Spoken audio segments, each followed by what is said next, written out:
When you reach the Forbidden Planet, you explore all the wonders of a vanished civilization.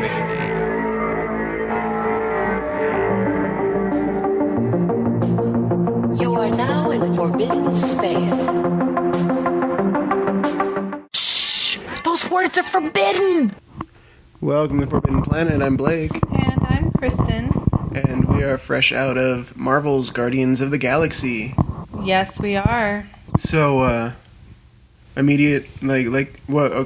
me, sum up your opinion of the movie in 4 words or less. Fantastic, beautiful, wonderful, fun/funny. That's got to be one word. Fun/funny. I would have to say, to start. Oh my god. You asked me to do 4 words and you can't even do 4 words. Oh my god, yourself. I just came. Oh. That's my review of the movie. That's the whole 6 movie. words.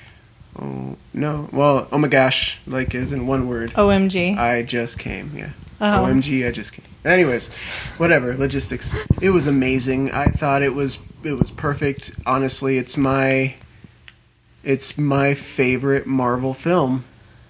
I would have to say yes. It is by far one of my favorites, but on a different level.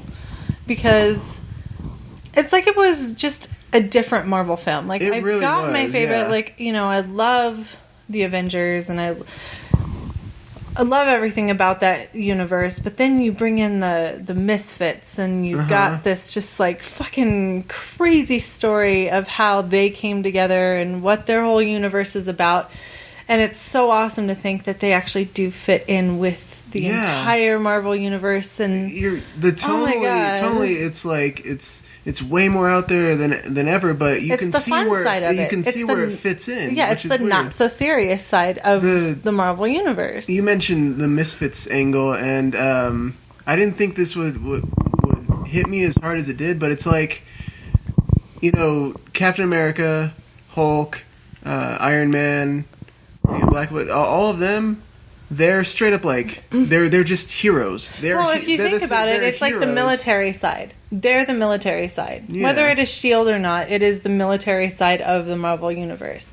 But then you've got the Guardians, and they're just like, they're not military. They don't abide by the rules. They all came from really fucked up situations, like seriously fucked up situations, and they just don't give a shit. And in their relationship with each other, they are like they created. Well, they had to learn to love each other. Yeah, it was they weird. Hated each other. If you saw how they all kind of like formed, like they straight up became friends, and that was a big point of the movie. Yeah, was friendship and the fact that like they became a family. Yeah, and that was fantastic. It was just they weren't straight up like you didn't go into it knowing that they were all heroes and they were all different, and they just kind of became, you know, what they became, and that's fucking amazing. Like I didn't know I needed that in my life. Yeah, no. Well, and what I really liked about it too was that you honestly like the movie was done so well that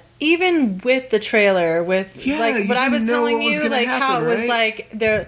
You know, the beginning of every trailer is like, oh, they call themselves the Guardians of the Galaxy, and, you know, you saw them all there. Like, throughout the movie, you're like, I really don't know where these guys are going to end up. But then I kept on thinking to myself, oh, yeah, but the trailer, the Guardians of the Galaxy, they have to say that at some point, and they never fucking did.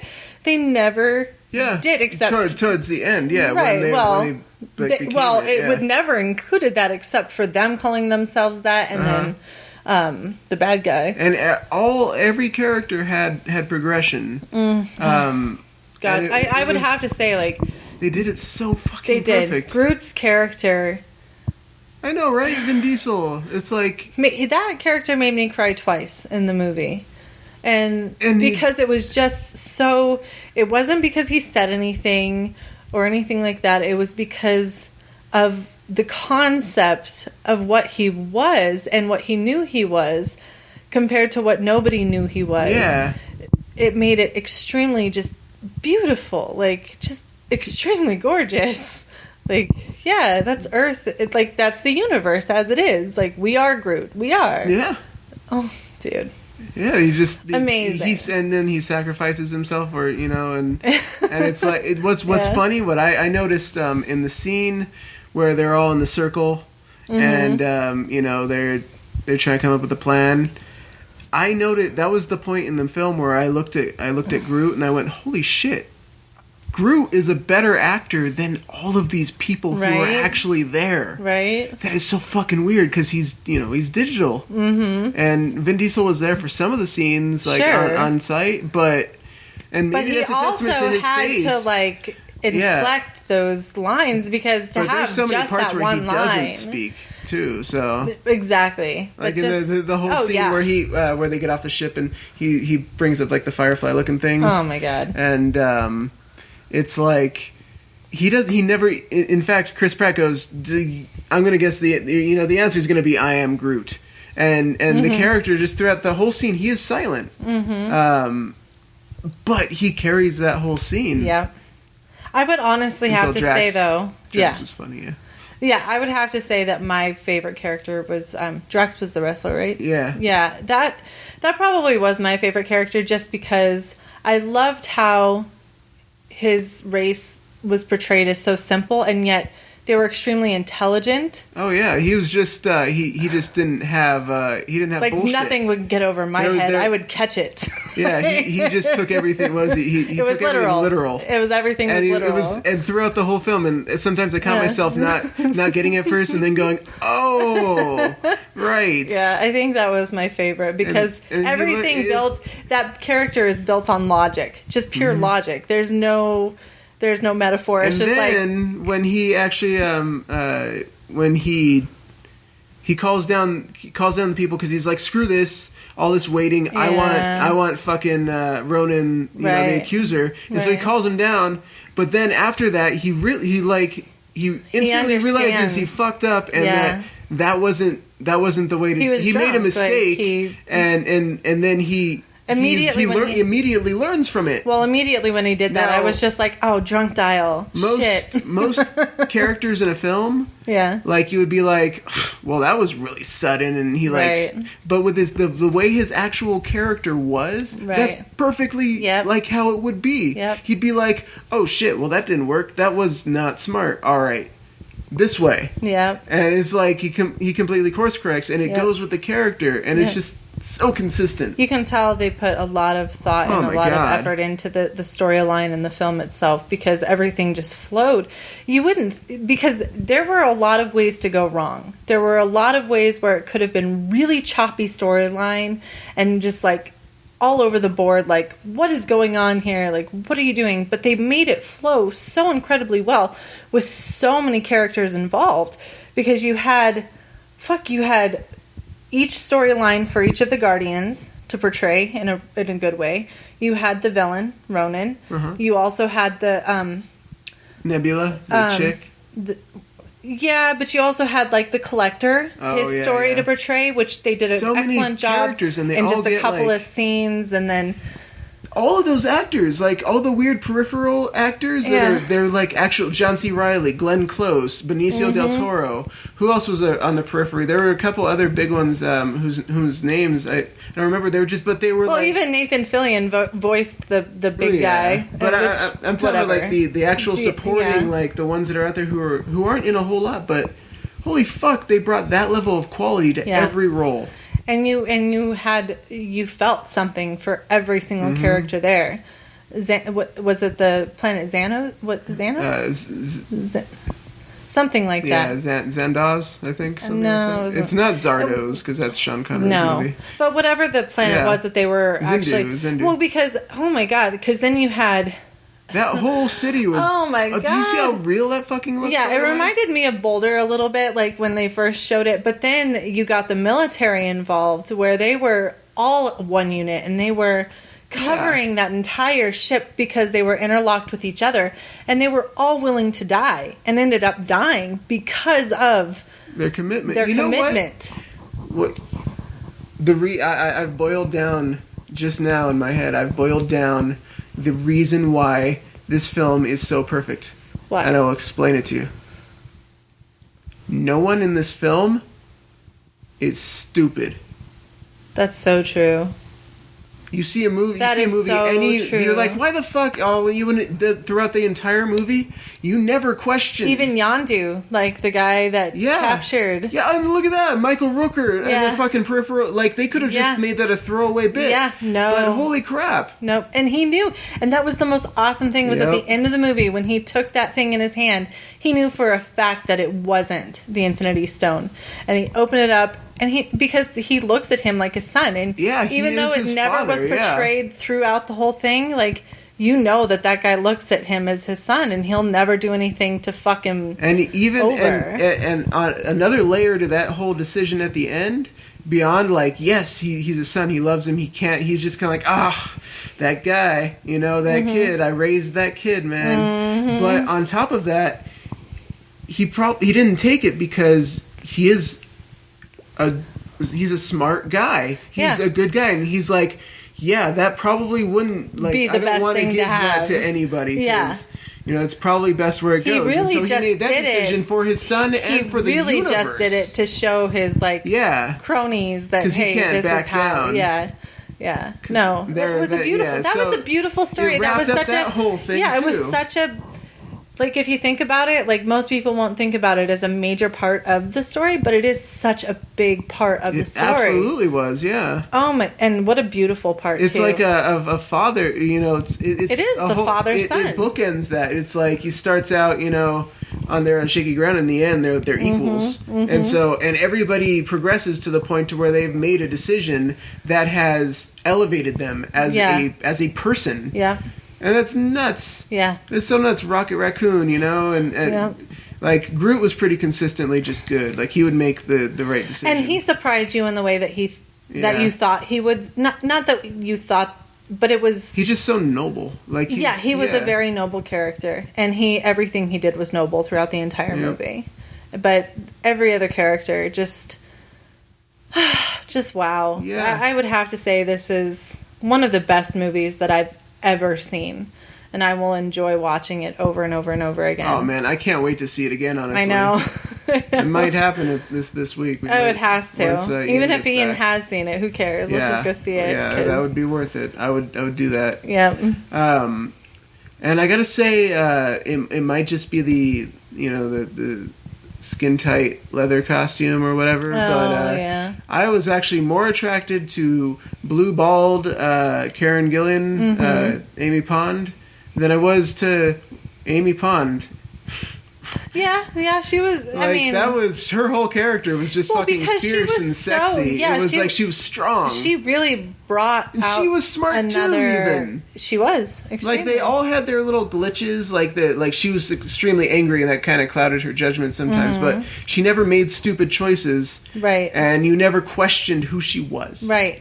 Yeah. And then that if they spent that much time on the main bad guy's like lackey, the main characters are just they shine. Yeah, I have to say, like I have a newfound the space love porn for Chris Pratt at this point. Oh God, yes, and he's the lead in the next Jurassic Park movie, right? Which is great. I can't wait to see him in more movies. I just loved his character in that and how he can act, man. He pulled off the funny stuff, obviously. Because you're so used to him playing a stupid character, and then when it gets down to it, like he comes off of like that at first, but then you just see this whole other.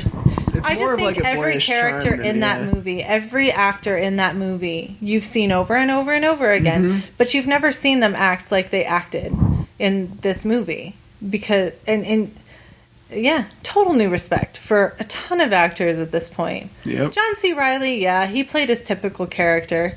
Glenn Close, but you know what? John C. Reilly doesn't even have it. Like he always balances that. Like he's doing drama here and he's doing comedy there. He's doing drama here, and it's like, and he did that in this movie. It's like you saw both sides of him. I always picture him in it was on Comedy Central for a while. Where it's like a late night talk show. Yeah, well, and he was the drunk. Well, he was the drunk doctor all the time. Okay. Yeah, so that he was hilarious in that, and that totally brought out a different side of him. To either, it's weird. I go immediately to either Step Brothers or Magnolia. He was so fantastic. Well, he's been in a ton of stuff, and I respect. He's one of my favorite actors of all time because I can picture him in any role, really. And again, they got him in like this little bit role that they could have given to anyone.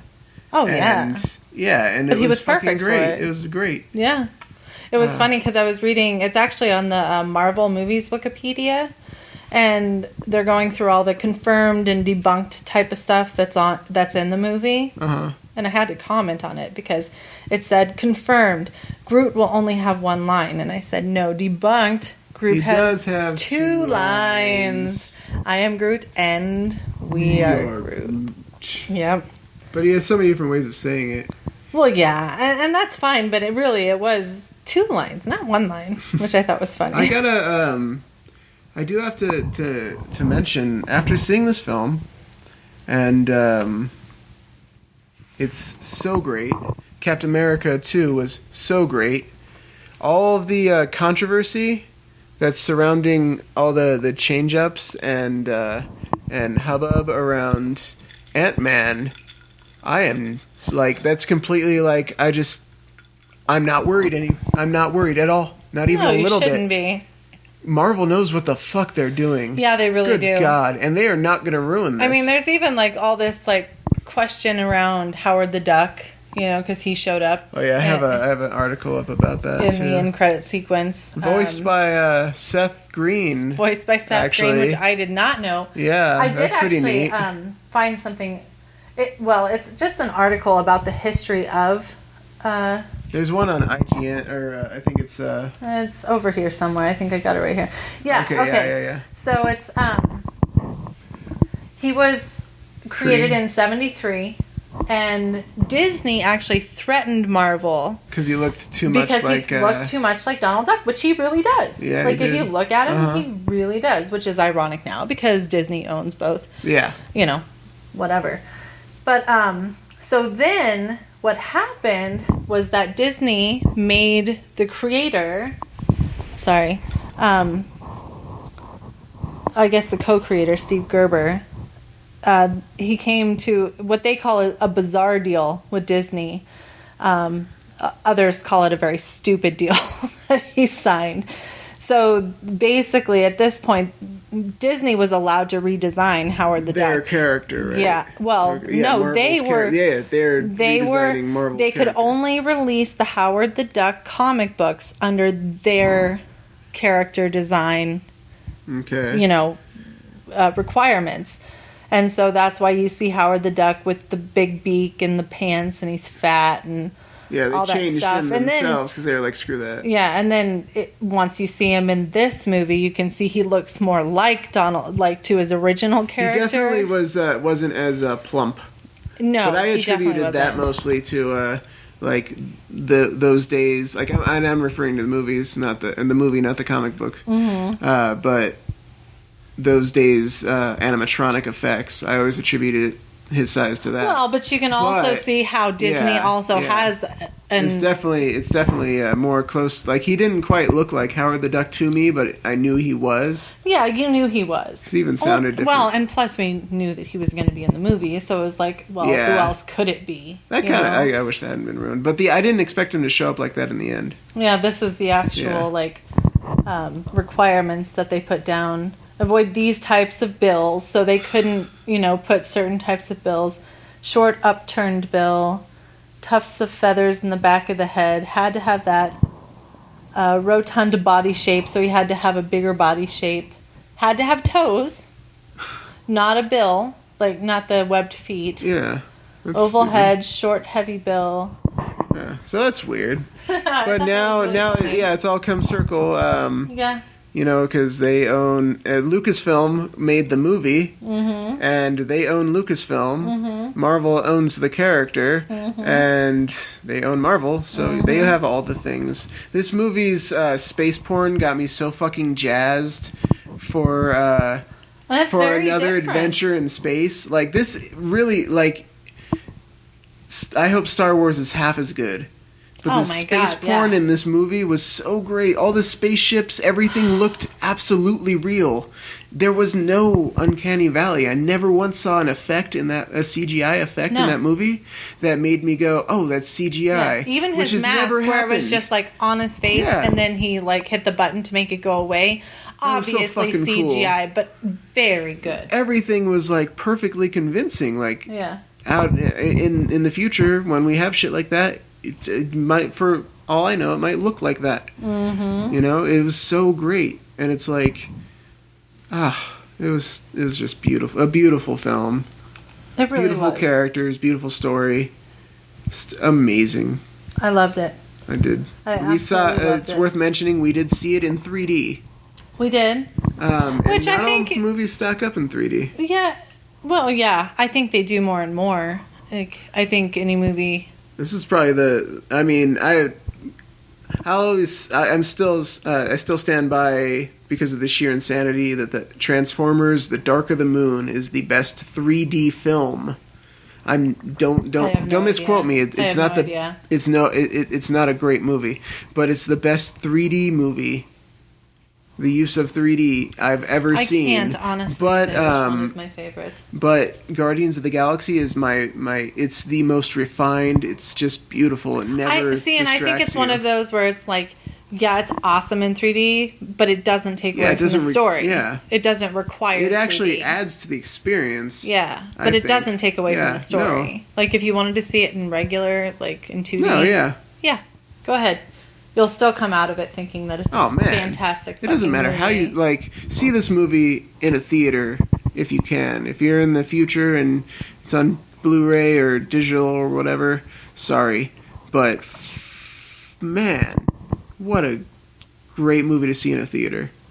Yeah, and even I kind of wanted to. We went during a matinee, and it was great to not have a ton of people, and we just walked in. There wasn't a ton of people, but it would have been one of those movies I wouldn't have minded seeing in a packed theater. Yeah, because there were a few people. Well, just because the people that were in there were just like going fucking crazy.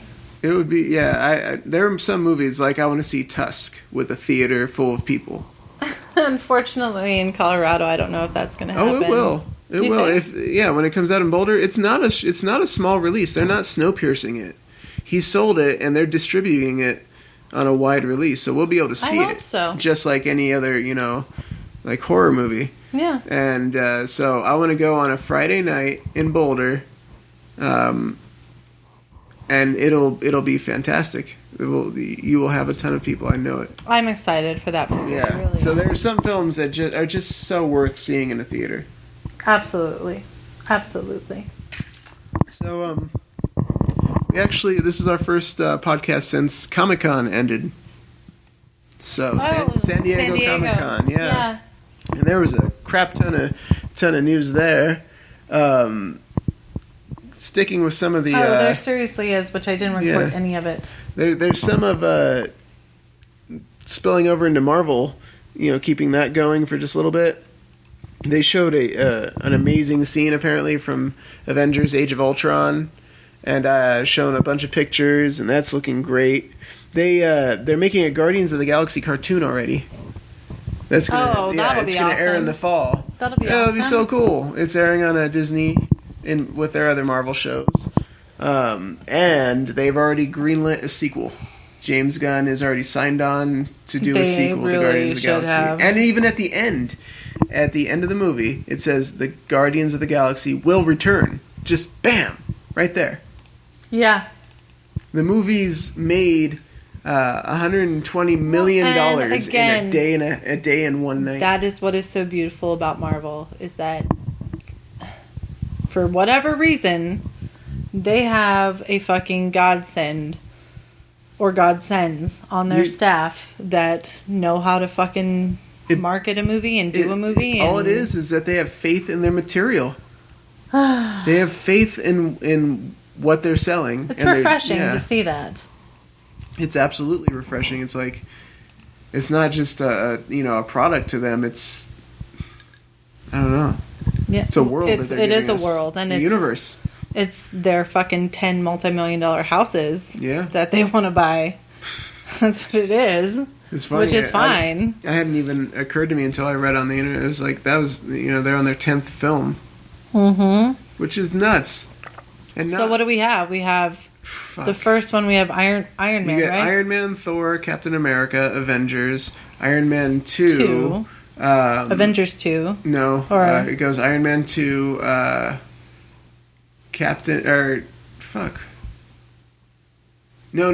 It's Iron Man, Thor, Captain America, and then it went to Iron Man 2, Avengers.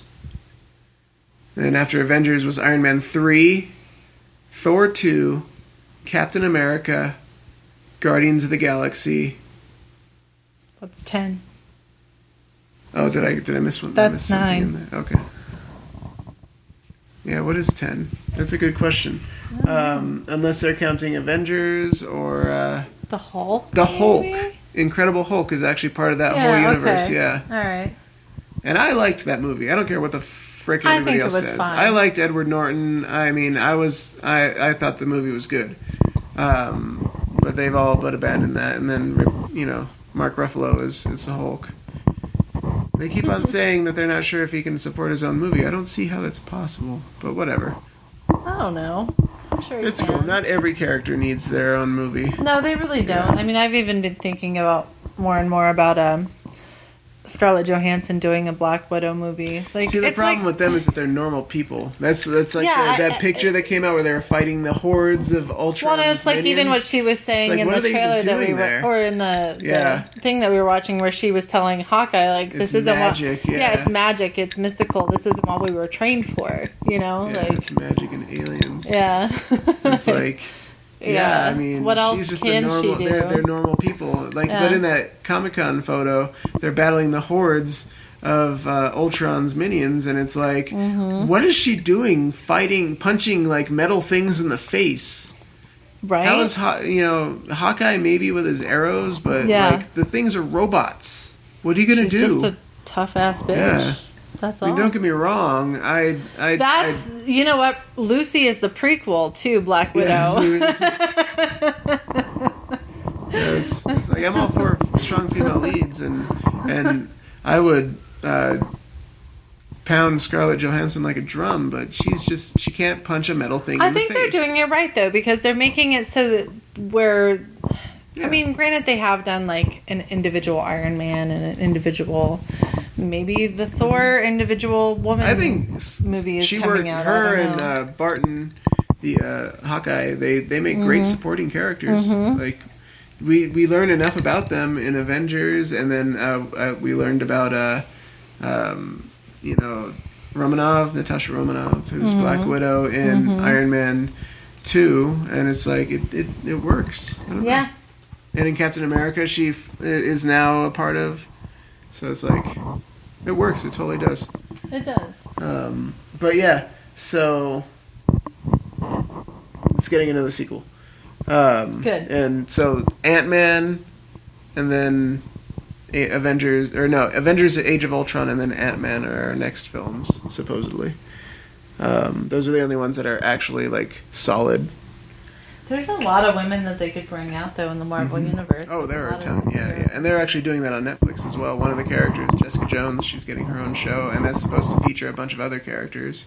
Wasp is a part of Ant-Man, and she's a character.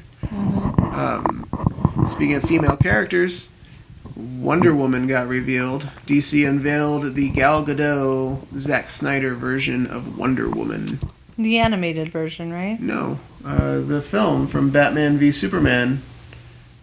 Yeah, you remember, right? You remember what she looks like? Oh, yeah. Yeah. But I thought that was just like the CGI version or no, that's a real computer. That's been photoshopped quite a bit. Obviously, she got put in front of an epic background, but that's actually her from the film. That's what she's going to look like. Okay. It's funny, and I had made a joke about it as well. I said, people are saying it looks like they just ripped off Xena, Warrior Princess, but Xena, Warrior Princess, ripped off Wonder Woman. The comic book. I don't know. Yeah, I mean, no, that's like she ripped off the comic book. Is that how she originally looked? Yeah, she was like. It wasn't the red and blue and the. It was and it wasn't, because on her home island or whatever, because she's an Amazonian, and her home place. That's how they all dress. They all dress like back in the day, and then it's not until she comes to, civilization to where she gets like dolled up. Yeah, pretty much. I see. But yeah, and they're definitely making her like this is her start or whatever. Because I mean, that's cool. She's dressed like a typical soldier. It looks like she's a Marvel character. I hope that they make it a little. I hope it's a little bit more red. I know it's desaturated, but it looks a little too. I like bronzy. The natural color. I do, especially if it's an origin story. Yeah, I mean, like I said, that's like the beginning. Yeah. So yeah, and they showed trailers, which we don't get to see. We saw a bad copy of it, and I don't know. It's Batman looking at Superman. Woo! It's DC. We'll see how good they do. Yeah. I mean, here, look. I hate to continuously lose faith in them. Oh, see, that's cool. I like that. Yeah, like maybe not that extreme. So we're looking at a color-corrected version of the Wonder Woman outfit where they, using magic of Photoshop, make her look like, and it looks exactly like it. Actually, not make her a lesbian. Well, she was kind of she was kind of like, because she comes from a more elevated society, so it's not really like because she's been with women. Poly. Yeah, she's been with women at least in the which is fine, but DC wouldn't even like point Currently, out that she's dating Superman in the comic book. I don't read that one, but still. Yeah, DC. I don't even have enough trust in DC to point out that aspect of her life. You know what? I actually started reading. I've read like 3 or 4 of them in the last couple of days. I started reading the new 52 version of Supergirl, or Supergirl, not Superwoman, right? Oh, I think it's Supergirl, and just because they had mentioned that Power Girl comes back, and I started reading it. Just kind of curious, and then it's actually really good, and. It helps. I mean, she's essentially a more spunky female version of Superman, and that makes her a little bit just interesting enough for me on a character wise and a visual wise to like actually get me to read a Superman story. Interesting. It's kind of weird. I started reading that one on my computer, but. I'm still religiously into Batman.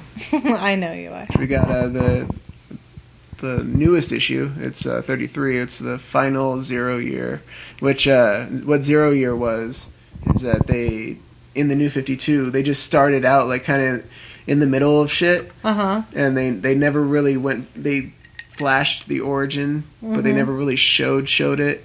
At least in the normal continuity, because they were like, it's been done to death. So this is our version. So what they did was instead they went, after like 20 issues, they started this event called 0 year.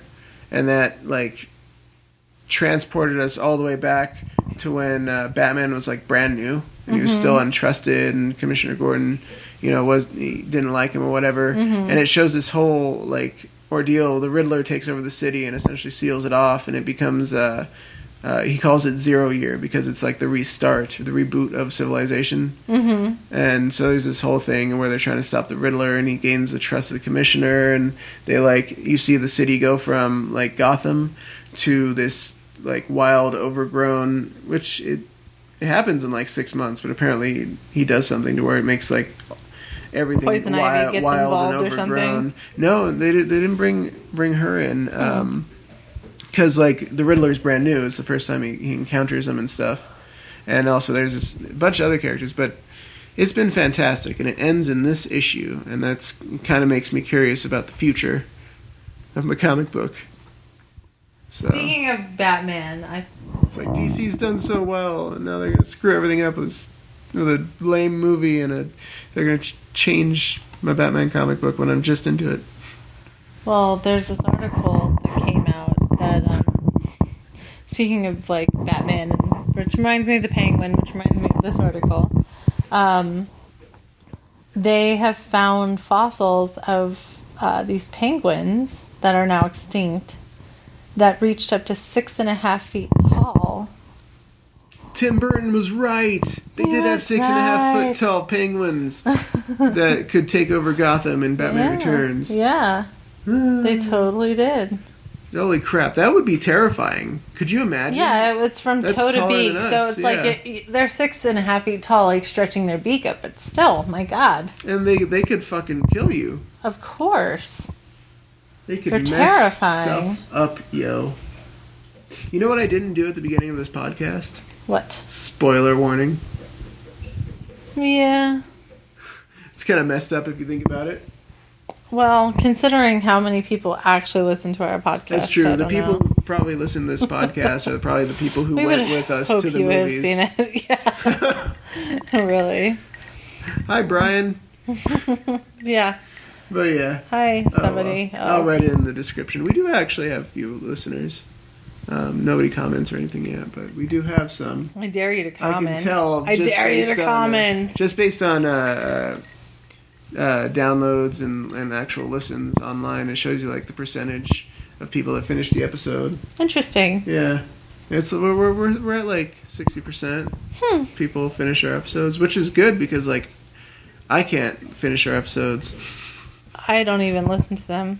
I've listened to a few just to quality control, and yeah, I don't know. And then there's a few that I didn't put up. They're still counted in the chronology. Hey, that's okay. Yeah, but that's why sometimes, I mean, besides the fact that we only have a couple up at a time, you'll see like breaks in them. So yes. It's like the last couple, and I think one always stays the same as the new crew one. Though I should make eventually, I think it was like 2 episodes ago, we had kind of our reboot when we had our new theme song. Yeah. So, or intro music. Yeah. I'll make that the one that's constant until we make a better one. I like our intro. No, I'm talking about the actual episode. Oh. The episode where we introduced that and kind of rebooted this. Well, they'll just whole keep on podcast. getting better. Yeah. I don't know. We'll see. Or we'll end up with ones like arguing about sports. Oh, God, that'll never happen again. Or even our last episode I wasn't very proud of, honestly, because we kind of got to like 40 minutes and we're like, okay. We're done. We're done. But and that we was sat there like, for a to minute be fair, that deciding. was like our second or third one in the week. So we're just like, ugh. Okay. Yeah, you really, really wanted to do a podcast. I know. And I was like, okay, I don't have much to talk about. I really just want to talk about The Simpsons. What's new with The Simpsons? Well, that's what I wanted to talk about. Oh, in the that last day? one. Yeah. Why? Oh, why is that? Because they have the Futurama crossover yeah. and the Family Guy crossover. I mentioned in the description. It never occurred to me that was a very Simpsons-centric episode. That's right, because the person died and they're killing somebody off. Yeah. I don't know who they're killing off. They didn't say who they're killing off. Yeah, I don't know. I just wanted to talk about that, and you had nothing really to talk about. I really didn't. Not that week. It was a bad week for me. Yeah. Yeah. But, oh well. What do you gave do? me time to catch up and such. And I even slacked off on Warframe, which is surprising. I think we've both been slacking on. But I don't know. I was just consuming Comic-Con, enjoying that, and all the crazy cosplay and waiting for Guardians. Waiting for Guardians, yeah. And playing the last of the Destiny beta. I was sad to see that go, but I was kind of like ready. I'm just ready for that game to be out now. I was ready. I could have played more. You'll play a game to death, but honestly, I think it's better if you stop playing it and have some time. Yeah, no, well, I was, just because there was only so much you could do with it. So it's not like, I could keep on building up my character and try to get to the very end of level 8, but then what's the point? Yeah. I still think I don't know. I mean, your character is online. Like, why can't you keep that character in the game? Well, like, they wipe all the beta stuff because it all changes. Like, all of that could potentially just be completely like different, and that's all old. Like they're gonna build the old data into the new game because the new game is months ahead of that. It's like well ahead of that. Interesting. Yeah. So, and I've heard some cool things about that game's like life and how they're gonna support it for a long fucking time. It's gonna be like I mean, and I can see how I hope they do it right because they're saying they're gonna be expansions and not just like, oh here, buy a new world. Have 6 new missions or whatever. I'm hoping they don't do that, which they've already said they're going to be expansions, which is like basically they're going to drop new chunks of story. Mm-hmm. So that'll be good. Video games. Man. Yeah, that'll be interesting. Godzilla got a sequel announced already. Mothra. Yeah, it's going to have all of the things in it. Rodan, King Ghidorah, Mothra. And they also announced a fucking King Kong movie, and Pacific Rim 2 is greenlit. Nice. He's writing it now after he finished Good, I hope Peak, so. his next movie, and it's like kaiju, man. Fuck yeah. I have not been keeping up on that at all. Oh, we started Guillermo del Toro his new The series. Stain, that's the TV show. Yeah. It's interesting. Yeah, it's okay. Yeah. I mean, I'm interested to see where it goes, but I mean, it's pretty batshit. It's like batshit in some aspects, and then really mundane in others. See, what really pisses me off is like, it's FX, so they can be a little bit risque and gruesome in their storylines, and they definitely do that. It's like there's really fucked up parts in the show. Yeah, it's definitely some parts of it scream Guillermo del Toro. Yeah, but then you've got this storyline that's just like. It's like so out of a book that it's almost like... Well, it's because it was a book. I know it is a book, but... They wrote it. I know. That's not what I'm trying to say, though. It's just... It's so cliche, I guess, in a sense. Like, the storylines are ridiculous. Like, the whole storyline with the dad and the mom and just, like, how disgustingly, like, fucking stupid it is. Just the mom... Oh, you gotta be there for your kid. Yeah, the characters are definitely but it's like written he has this super important job, and that's where you feel yourself getting frustrated. It's like, dude, you fucking were married to somebody that has this like world-changing fucking job. What's your fucking problem, you dumb bitch? That's like what you feel like saying the whole entire time. You know what the problem with it is? What? The characters are not smart. Yeah. There you go. In Guardians, it's just written the characters so badly. are smart. They're smart. They're not stupid.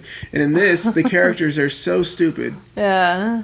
They don't make. Well, yeah, because even the guy with a super important sciencey job that can save billions. It's like I married an epidemiologist, which is a word I did not know before like 2 weeks ago. We started hearing it all over the place, several places.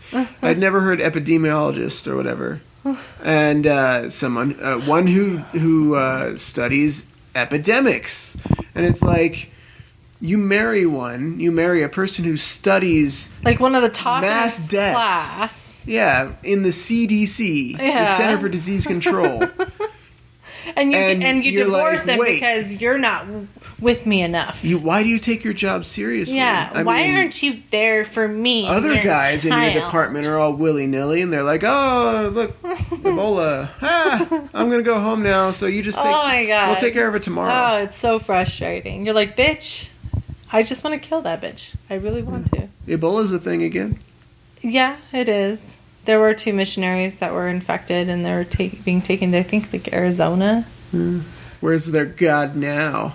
I'm just kidding. Yeah. What God would allow that to happen? They were trying to spread the word. That is their journey, their learning lesson. Yeah, but I found out something horrible is it makes your stomach lining bleed.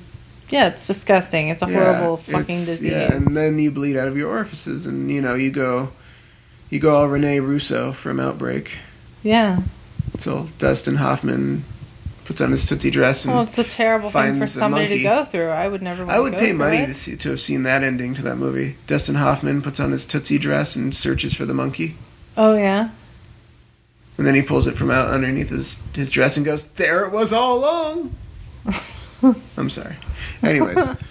But yeah, so that's a thing again. And the guy who was curing it, apparently, or he was like the head guy in the lab trying to fix it. Got Ebola himself. Got Ebola. It's like, well, that's not good. I thought they already had They do, but apparently this is a new strain because viruses get worse. Well, yeah. They survive. Yeah. Look at human beings. Yeah. What did we do? We survived and we're a freaking virus. But yeah, so what I'm saying is that the end of the world is like next week. And we should all panic. Everybody have fun. Everybody panic. And do lots of drugs and sex and such. Unless you're a child listening to this, in which case... Why would a child be listening to that? I don't know, because eventually our store will be popular and they'll be like, oh, well, look. I look up to him. He works at the comic book shop. And I look down at him and I go, and you should, son. Yeah. Delusions of grandeur. I can have them. It's okay. It's no big deal. I don't know. I looked up to the dudes and the guy who was like the main guy at the comic book store. Mm-hmm. Like when I was younger, and it was. I mean, come on, it's fucking cool. You own a comic. You own this place, and people. No one who goes into a comic book store is pissed off to be there. No. They go there because they want to be there, and it's like a fun place to go. Yeah. Look at all the things, you know? I'm surrounded by all these things that I love that are normally, like, not in normal stores. Yeah. So, yeah. Just have fun. Yep. Live your life like you were going into a comic book store. I'll have guys who come in and, like, I'll build a rapport with them. And they'll go there because that's, like, the cool place for nerd girls to hang out. And they'll be like, yeah. I can build a harem. I've done it before. But a harem would buy things. Yeah. Consistent customers, yes. So, yeah. In any case, oh, yeah. I don't think I really have anything else to talk about. No Florida news? Not even one? So we talked about the teenagers who got busted for the burning the turtle, killing the turtle, the rare tortoise. Was it the girls? There were girls who were teenage girls who filmed themselves killing this tortoise. Oh, this is a separate story. Okay, yeah. No, well, they filmed themselves killing this rare turtle, like this rare tortoise, and we did talk about it. But I read today that one of the girls that was, is serving at least 5 years for doing this to this thing, is now going to serve up to 15 years for statutory rape. What? Yeah. So... You know what? That's a freaking angry mother. That's such bullshit. Because that kid wasn't like... So the kid has admitted that... that's such a weird twist. I did not expect started things, like he asked to see her boobs and then it escalated or whatever, and he was like 13 and she was like, I don't know, it was some weird age difference. I don't know. I don't know. It was enough to where it would make a difference. It would make a difference. I was thinking like there were people that were outraged about it, and then like, honestly, no, that's stupid. That's actually serious. I'm not gonna discount that. Because then everybody came back like, do you understand why statutory rape laws are in place, and do you understand that they're there to protect people who think that they can make a decision but really can't in a lot of cases? That shit just got really dark really fast. Yeah, that's the only Florida news I had. You asked. I'm sorry. That's crazy though. It's like these girls who were idiots and murdered a rare tortoise because they're idiots. Oh, look at that. One of them's even more screwed up than that. Yeah. Well, I mean, and it was like a 13 to 16-year-old difference. Like, it's not... Like, we just watched Babysitter's Club today, and, one of the girls was 13 and her boyfriend was 16. So it's like, where do you go with that? Obviously they're not doing it. Sorry. Obviously they're not doing it on Babysitter's Club. So, I don't know. Going with another way with the drama, I guess, is that there's a lawsuit against Disney for ripping off another short film from this animator person, this girl. Was it Frozen? And they straight up stole the entire, that trailer with the nose and everything. Yeah. They straight up stole entirely the whole trailer, what they used in the trailer. Wow. Yeah, the whole story and everything, because that never shows up in the movie. It's purely for the trailer, a short to grab the audience. And they straight up stole the woman's short. And she wasn't reimbursed for it or anything? No, not at all. Like they just stole it without even acknowledging. Companies do that at this point? And so the Disney, they appealed, and they're like trying to get it. They just decided they were just going to try and wipe it off the table. Yeah. And the judge is like, no, Yeah. this I'm gonna quote it actually, because the quote is pretty good. He says. The sequence of events in both works, from start to finish, is too parallel to conclude that no reasonable juror could find the works substantially similar. So what he's saying is that, they're so similar that the jury, like, they wouldn't be able to tell a difference, really. Yeah, they wouldn't. They can see the similarities like right away. Yeah. And so Disney was just trying to like say no, we didn't. This goes on top of the thing like the Shia LaBeouf drama where he made a short film where he straight up stole a comic, which was obvious. Yeah, he straight up stole the whole story and everything. Yeah, and then he said no, I didn't. And then when they were like, yes, you did, and he was like, oh, all right, we did, but it was an homage. And they're like, well, why didn't you give him any credit? Why didn't he's like, oh, it's just I'm crazy. I'm just crazy. That shit pisses Shia me LaBeouf. off. Like, I'm an artist. It was a not an installation, but a stunt or whatever. That's what he tried to say. Yeah, is that whatever? Performance art. Whatever. I stole it and copied it just because I wanted to see what everyone would think. So stupid. Yeah, it's fucking people. I hate that, and it's like, okay, seriously though, like maybe 10. That's a little close, but 10, 15, 20 years ago, you could have gotten away with this. No problem. Yeah, But now, like in the age of fucking social networking and internet and everything that it is, like, you really think that you could get away from this? Everything is copyrighted at this point. Everything has a date put on it. Yeah. You know?